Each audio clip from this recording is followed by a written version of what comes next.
Good evening, everyone, and welcome back to the Admiral and the Klingon as we do our, I wouldn't even say it's a deep dive. This is just a love for Star Trek. Vonda and I are part of Star Trek United, which is our Facebook group where we basically kind of share the love of Star Trek. It's more of a storyline sim type of thing, but nonetheless, we are here to talk about TNG. We've just been breaking down episodes. And we started with TNG. In a way, it's kind of good because you got TNG, DS9, and then you got Voyager. And if you're really going to do this right, for the new generation, TNG starts everything off. So, and then in the older generation, even though Enterprise isn't old school Star Trek, it starts Star Trek off, and then you should go to TOS. So I guess we're going to try to follow that format. We got Taco Cat there. Hey, Taco Cat. And I must do this for Marky Mark. There you go, Mark. Yeah. Still in the other room. He's coming. He'll see it. He'll see me supporting the yes. Yeah. Yes, he will. But as we've been going down to some of these episodes, we used to do it with a gentleman named Mr. Bo Llewellyn, who would give us all these little background tidbits on the shows, and I kind of missed that. And I can't deep dive that into that, but I do know these episodes. So let's talk about this episode. And sadly, it's a Wesley episode. I'm not really too keen. Sadly? Why are you saying it sadly? Yeah, sadly.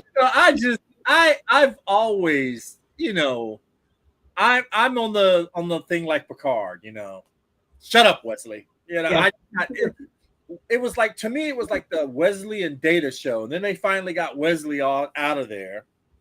And, of course, Tasha dies. And now Worf is centered up. But we'll get to that in a later little bit. But I do want to agree with you when you said it was kind of the, now these earlier episodes are the Wesley show.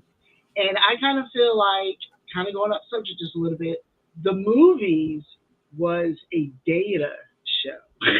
Oh my God. And yes. Data was cool, but I just feel like all the movies just surrounded him, and I kind of got a little annoyed. But anyway. No, I've never been a big fan of Wesley or Data.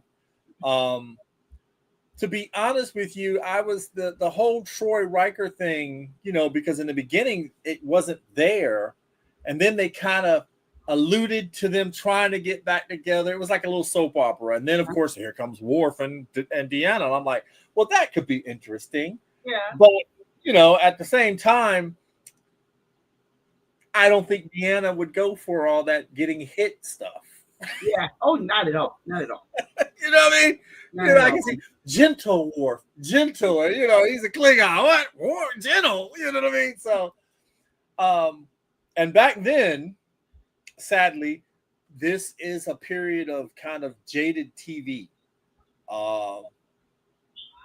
Let's just say that women weren't giving really the. I'm just gonna say it. Respect. Yeah. You know what I mean? It was really still kind of into that. They're going to be eye candy type of deal, and you know what I mean. Although we're going to have that woman here, she's going to be eye candy. She's going to be, that thing of desire. You know what I mean? And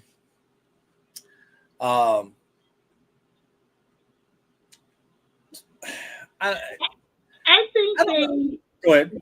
I really think they really truly thought that females really wasn't watching this sci-fi. Because I know, growing up, being a Black female, Black people, first of all, didn't watch sci-fi, so to speak. Yeah. Black women or women itself definitely didn't see it. So I can definitely agree with you where a lot of the episodes, was The woman, don't have a bra on. The woman, has a tight outfit and it's a skirt and, is short and they're tall boobs, and it's like, come on, we're watching it too. I don't want to see that. I want to see. What did George Lucas say? There are no bras in space, and I'm like, George, you're not a woman. How would you know? Right? I mean, it's been this way for all these years. So when all of a sudden we get into that age of we're in space, I don't need to wear one. Yeah, right? Really? I just found it funny that like you said that they kept doing that, and then they would one of the things that I did like though is that being a Klingon, you could be this is the first time that you could see heavy set actors. True. So I always felt as a heavier person, I didn't want to I do want to see that. I didn't want to a Starfleet uniform as an old fat admiral, yes, but as a whatever, but as a Klingon, I could be big and True. be still that that driven male. So I love Star Trek for that. But this was one of those still in that time frame of always beautiful people, and then of course they'll have someone who isn't cosmetically pleasing, and then they'll try to give you a lecture on why it's not polite to be that way, but you're still surrounded by beautiful people who are under 150 pounds, and you sit there going, really? You know what I mean? Mm-hmm. But with this episode, again, I don't know. I'm just really not a fan of Wesley Crusher. I've never been a fan of Wesley Crusher. Even when he did the traveler thing and disappeared and came back. I was like, you could have stayed for came back for the wedding, right? Which was weird, but I just never found his character that interesting. Agreed. So regularly interesting. There was a couple of episodes where I didn't have a problem with Wesley. It's just these earlier episodes when he was in it, he was in it. The whole episode pretty much surrounding his characters, and everybody else on the ship, other than the captain, was kind of like a background.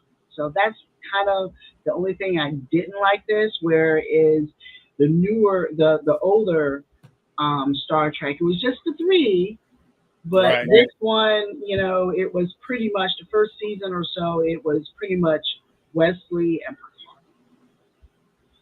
Well, it was said that Gene Roddenberry based that child prodigy off himself, and that's why Wesley got all the whatever else. But it explains a lot.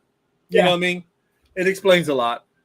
Again, here are some of the Academy people.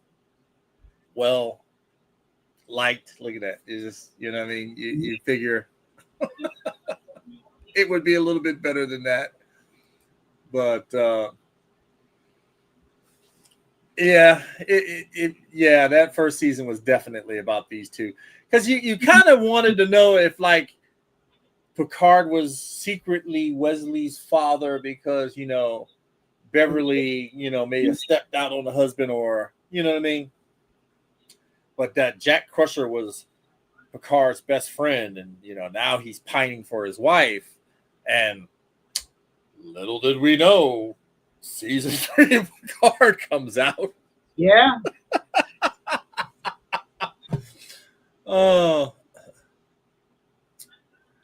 And what is Dexter talking about? Some Star Trek? Yeah, we don't really need to read all. All right.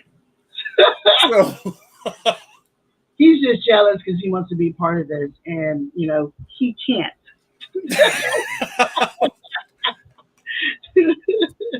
But there was one thing I did. I still have that nostalgia feel for that era. you know, I love the whole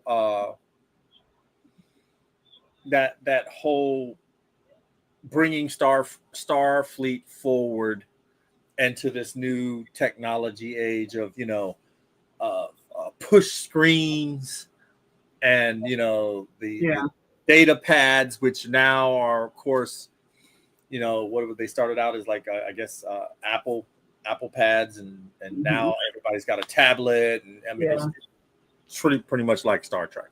Now your phone is pretty much that tablet now, which is weird.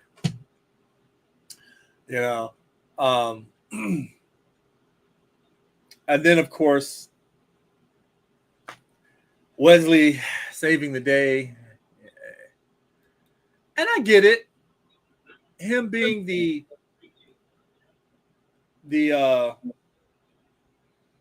prodigy, the kid prodigy, and trying to get him into Starfleet and everything else. But I think they relied too much on it. You know what I mean? Yeah, I agree. I mean, you got kids that are 12 going to college and finishing college by their 16. You think about it, you're on a starship, and then you're going to have kids facing life and death situations like that. Yeah. I mean, if he was a warrior race, I could get it, but this is Starfleet. You know what I mean? We don't do that to our children, but yet, we're gonna push them out there. Or, I still had a problem with the fact that we're exploring the galaxy, and we're going to be gone for maybe years at a time, so you can bring your family aboard. And a problem with that? I do, because you never know. No. Yes, I don't want my family to die. What if I don't get Picard and I get this stupid captain? You know what I mean?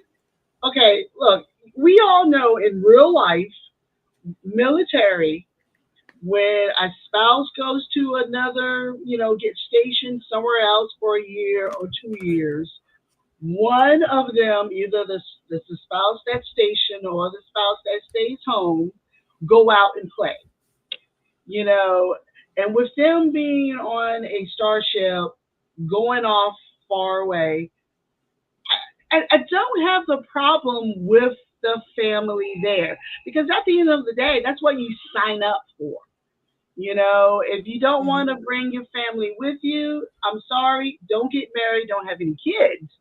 But you can't expect to be on a 3-year mission, 5-year mission, and not to have relationships which can compromise what's going on the ship anyway. So if you have your family with you, you might not necessarily go off and do things, that you're not supposed to do, or, but aren't we supposed to be evolved human beings where we should know better not to do anything like that? My thing is, I mean, it's like when Q snapped his fingers and threw them at the Borg, and now your family is facing extinction because you done brought them aboard, and now they're going to die with you. Yeah. We die together. Nah. Look, I want to live. And then here's another problem. You're down there. Red alert goes off. It's a Borg cube. Something gets exploded or killed, and now you're like, oh my God, my family's here. And now, could you please concentrate on what you're doing, because we need to get this. My family's aboard. See, I can see it. I can see your point. You're worried about him over there playing around, or her over there playing around. I'm worried about who's going to try to kill me on this ship. Now, again, they're now explorers, though. See? So they're going through scientific discovery. Yeah. But you and I both know The Romulans, the Klingons, the Gorn, they're all out there. True. You know what I mean? But at the end of the day, I had to admit, if you could go down, 3 or 4 decks, well, I can go home for lunch. Yeah. You know what I mean? So it's not, I guess it isn't that bad. I just personally, especially the Federation flagship, nah, that's, You get lonely too, so holodeck. Holodeck. Okay, that's probably for another episode. Minuet. Yes. Or be like Barkley, where you got. Oh, I like Barkley. I kind of feel bad for him. Oh my god. So, and also in this episode, we had this thing about this guy and Data, right? Yeah. And that's another thing that it always bothered me, that they kept doing this repeated thing about, is Data human enough to do all this? But yet you let this android rise all the way up to this point. Mm-hmm. And now you start questioning, is he just a piece of hardware or not?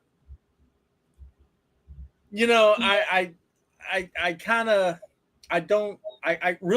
question the validity of that as a Starfleet officer. How do you let, oh yes, turn your machine over to science and so. Wait a minute, what, turn him over? Yeah. You gave him a rank and everything else, and people know him as an individual. He is self-aware, which means if you're self-aware, that means you have the ability, and you think you have the ability to be a being. True. And we all saw what happened with the Terminator, Skynet. So, self-aware. Well, look, and the first season of Picard also. Yeah. The Matrix, all that is self-aware. And now we're getting into that stuff. Plus, I also, when I think about this episode, that classic design of TNG, that rounded this, and comfortable yet still functionable to that lead. Oh, this all leads to. But this was actually the first episode where you truly saw the shuttle.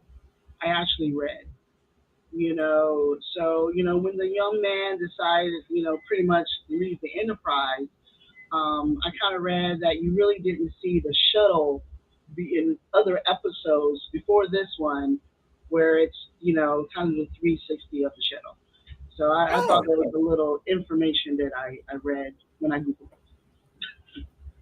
And I mean, that's a great little thing.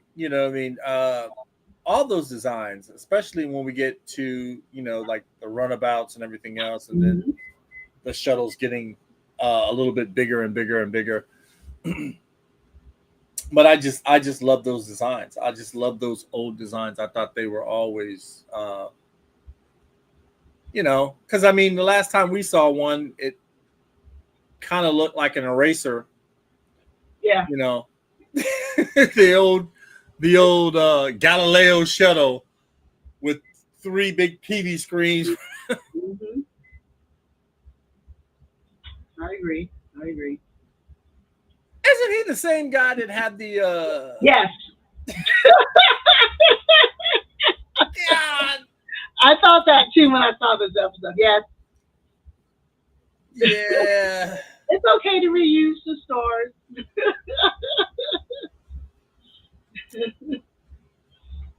But I do think it was interesting where, he's coming on, the Enterprise and, trying to talking to everybody, and trying to figure out where, what kind of Captain Picard is. Riker at one point thought they was picking at him, and come to find out, Hey, can you run the academy? Which I thought it was kind of left field, but okay.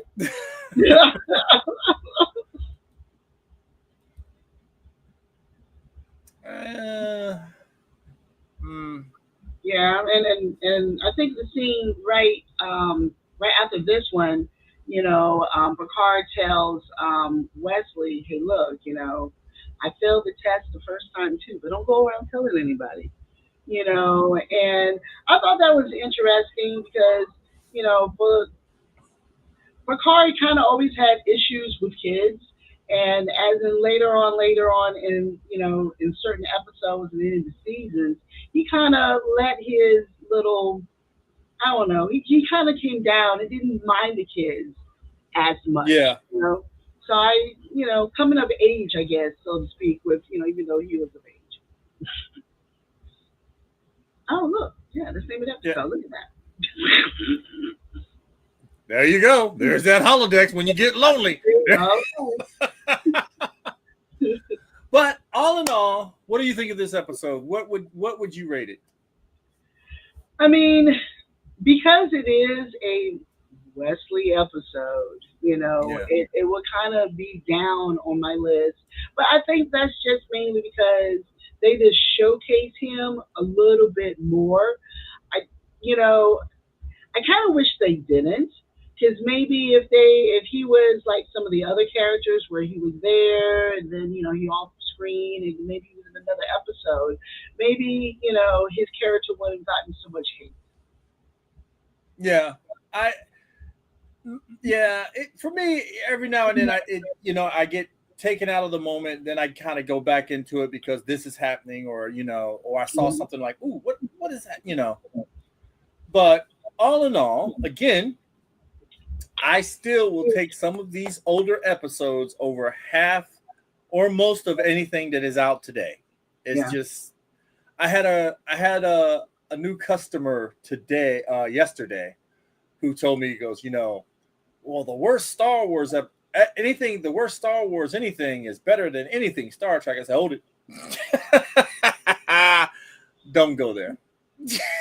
Just maybe you didn't understand it. You know what I mean? Because no, because I tell you now, everything for me, Trek wise, except for TOS, because from season 1 to season 3, I enjoy old TOS.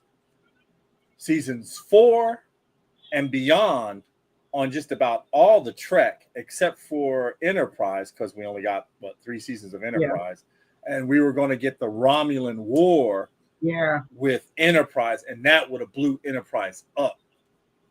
But that's when it took off. It always takes Trek a little bit, 1 or 2 seasons to find its footing and its rhythm, and once it does, it just blows everything up. It just goes out there. Definitely. So I have to give that to them. But here's where everything gets interesting for me, because I'm sitting there and I'm liking Worf. I'm like, because at first I'm like, there's a Klingon on the bridge of the Enterprise. Oh my God. And all of a sudden I'm gravitating towards this guy. I don't know why, but I'm starting to feel him. And then this episode hits. Heart of Glory. Yep. I am sitting here watching this, and they start unfolding Klingon background lore, all this stuff. Thank you, Marky Mark. I thought I'd throw that for you there, man. I thought I'd sport your brand for you. The customer speaks the truth. We're gonna have to flush Dexter. We start to understand some of the facets of Klingon culture, and this would become a staple in TNG, later hardcore staple in DS9, and just kind of sprinkled in Voyager. You had someone, Worf, who was fiercely proud of his Klingon heritage, but was raised by humans. Then you had B'Elanna Torres, who was raised by her Klingon mother, who despised her human father, and the mother drove the father away, and B'Elanna hated being Klingon. Mm-hmm. Remember the episode where it was two of her, like her human side? Yes, I love that episode. That's one of my favorite episodes, and why I wanted to meet her until I did. But I digress. I digress. We get to go back, and this was another thing that I loved about this episode. Not Picard, not the engine room. Okay, so we get these two Klingons on there, right? Still wearing the old Klingon from Star Trek: The Motion Picture. They're still okay, so we've established that. But they get put in the brig, and then they start taking apart their uniforms to make disruptors. Yeah. And I was like, what? You know, that was that wow, these guys are badasses. You know what I mean? It totally hooked me in there. Well, especially when, you said two of them are in the brig. The other one is, dying because we hear the death cry, so to speak. And they're talking about, we're going to take over the ship.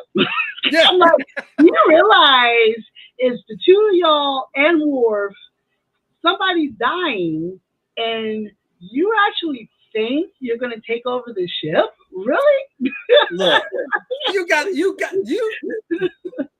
the cojones on these guys are huge to even go through that.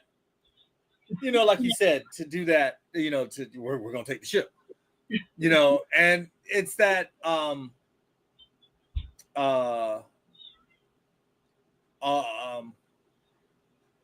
Klingon warrior can cut 1,000 throats in a night or something. It was some saying, and this is really bad for me because I used to know all that stuff backwards and forwards. You know what I mean? But now I'm kind of like, which I used to be so heavy into this. I that I wanted to do all that stuff. I wanted to speak Klingon. I wanted to do the whole nine. But now it's kind of, and you were there. We had J.G. Hertzler on the show. Yeah. 4 times, and I love having JG on there because he gives me that, I want to be Klingon again. Yeah. And but this episode is what did it for me. From that point on, I wanted to know more about the Klingons. I wanted to, I really wanted to deep dive into their culture. Heart of Glory, and there it is. The cry. Yeah. So Klingon warriors die, you open his dead eyes so he can see, and then you roar out. And then they were like, what would you like us to do with the body? Just throw it out in the garbage. Like, dang. You just got to finish. Yeah, that kind of took me too, because I was like, oh, damn, you just, okay, all right. We're not going to, it's just an empty shell. It's a vessel. His spirit is already gone. Get rid of it. I love that. I thought that, oh my God. Yeah, and Galaxy Quest really did rip us off.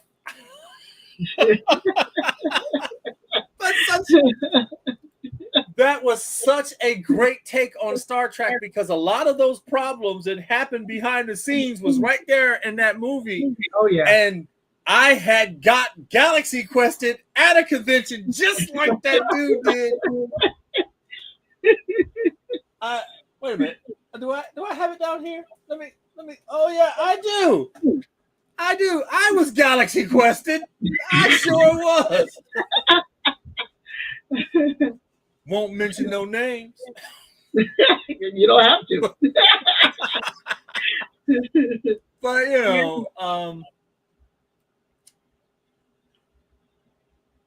Yeah, they go over to the freighter and they beam them aboard. Look at his shoes.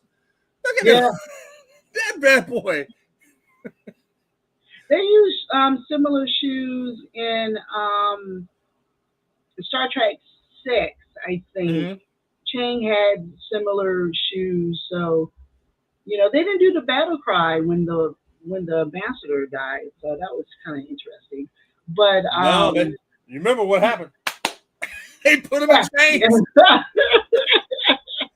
Chang was ready for him. Yeah, we won. You won. Oh my God. That was, we got, well, no, I think we already did the Star Trek movies, which is a shame because I would love to me and you go over, especially 6. Oh, I love 6. I know 6 is my favorite. 6 is definitely my favorite. It used to be 2, but 6, oh my God. And look, and that's when they finally started really kind of getting Worf's look down. Now, only thing when I was watching the episode, that's me being picky.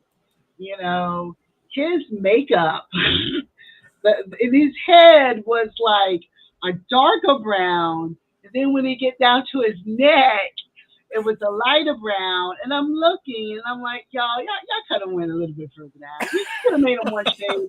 I know we're different shades, but yeah. It never ceases to amaze me because somebody had once said that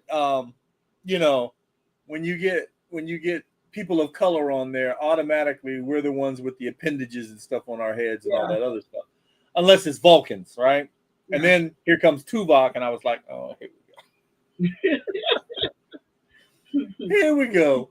But and quick little tidbit on Tuvok. He's like, I did all this stuff. I'm a blues singer. The only thing people remember me for is combing the desert. Yeah. Oh my God. Oh my God. Yeah, that was Spaceballs. You gotta love that. Yes, definitely. Yeah. Okay, so Oh, dang. Okay. The little dead Klingon guy. He looks scared out of his mind. Yeah. He knows what happens to him.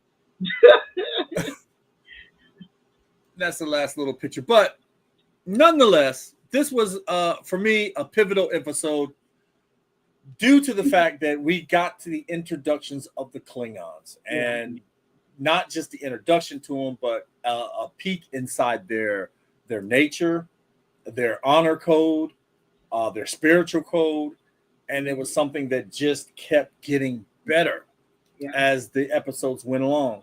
Unfortunately,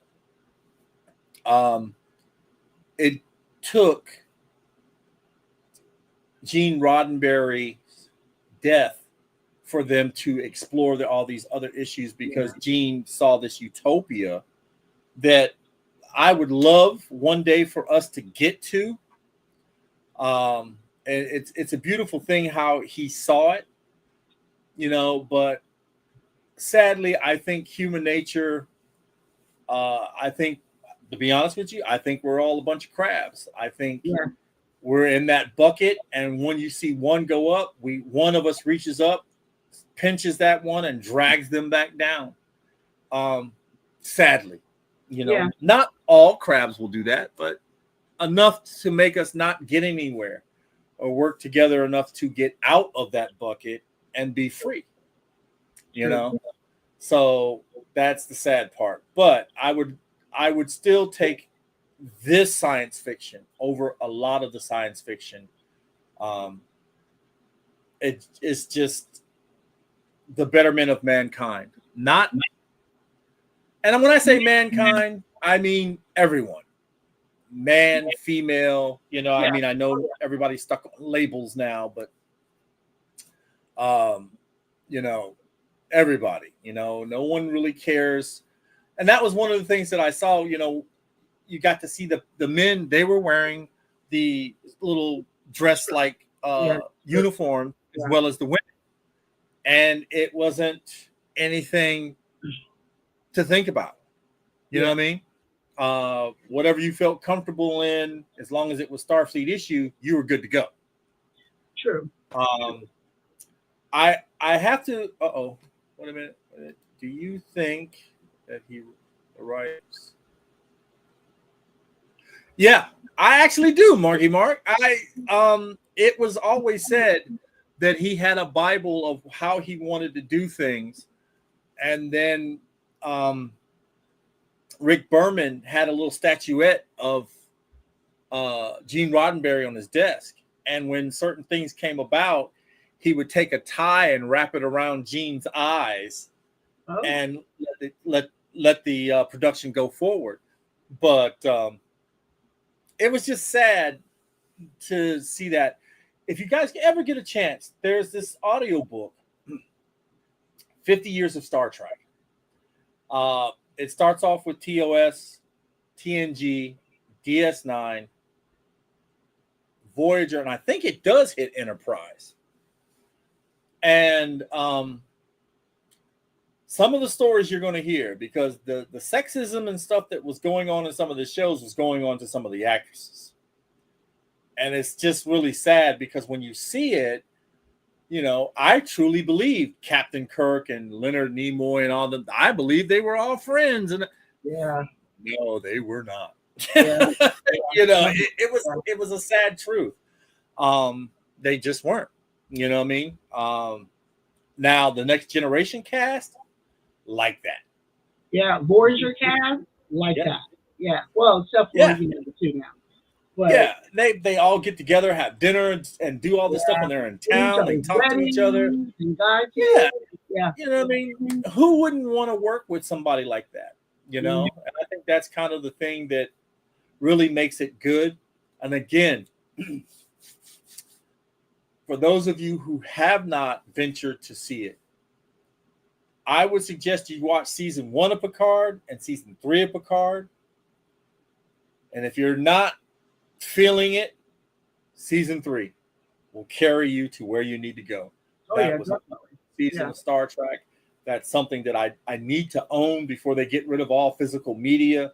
I want that, because at the end of the day, the crew that really wasn't my crew but should have been my crew grew on me and made me appreciate them even more when I saw that. Yeah. If that makes any sense. But this episode was the episode that, again, opened my eyes to the side of Klingons. It's asking me to rate the show. I just did. Heart of Glory. It's an awesome episode. Episode. Vonda and I will return in 2 weeks. Yep. And we'll go through. Listen. You know why I'm skipping season 2. All right, Dexter second. You know why I'm skipping season 2. That season. Ugh, oh my God. And for those, if anybody who's making Star Trek is watching, I know it's a slim chance. Please stop bringing the real world politics that you think you can do, like they did back in '66, into Star Trek, like they did back in the '80s and the '90s. You're missing it. Just leave it alone, please. And sadly, you know who did get it right? Yeah. The man who made Family Guy, American Dad, and The Cleveland Show. Yeah. Me and my coworker was talking about that today, and I was like, he's like, you know what show? And I said, yeah, I know exactly what you showed. That last season of the Orville. Oh my God! And I mean, in those episodes, there were deep episodes, but they didn't throw it in your face. Kind of like the earlier version of, the original series. And I'm a big Twilight Zone fan. I bought the whole series of the original Twilight Zone. And those episodes are kind of like that, where you're watching it and then you finally said, Oh. Yes, yes, and that's my hat's off to him. Now they're still in the air about it, but it has not been canceled. It's still in the air. They were supposed to be going forward with it, but I did love that show. Yeah. I thought it was done so well. And the sad part was everybody was saying the same thing. It's more Star Trek than Star Trek that we got. Yeah. For those of you who love Discovery, more power to you. Thank you for keeping the brand alive. I was not one to be pretty much in that era of whatever was going on there, because they brought in Pike and then they dropped the ball and then they said they're not bringing him back, and I said I'm out. Yeah. Strange New Worlds, I'm very hopeful. Yeah. I'm waiting for this season to drop because finally it was getting. I have my issues with it, but at least it's something that I can relate to and something that I can enjoy. So I'm going to leave that there. But we'll be back in 2 weeks. Yes. With the next 2 episodes of TNG. I want to thank the Admiral for joining me. It's always a pleasure to talk Trek with you and bug out, because that's something that we do good. You know what I mean? I just love doing that. Strange New Worlds, yes, it has gotten good. Yeah. It has gotten good. Especially with that Klingon episode and that doctor. Oh my God. Nurse Chapel can go out the airlock. I don't really care about her right now. She hurt Spock, and I'm not having it. Not having it. Yeah, but I want to thank all of some of those episodes again. At least the last few of Oh yeah. World, just considering it's been, well, I feel like 2 years. That's what it seems like. It's probably been about 2 years. It's probably been like that. But I mean, I'll probably go back and just binge watch the whole first couple of seasons or something, especially when I'll be at work, just click it on there. But we'll be back in 2 weeks, guys.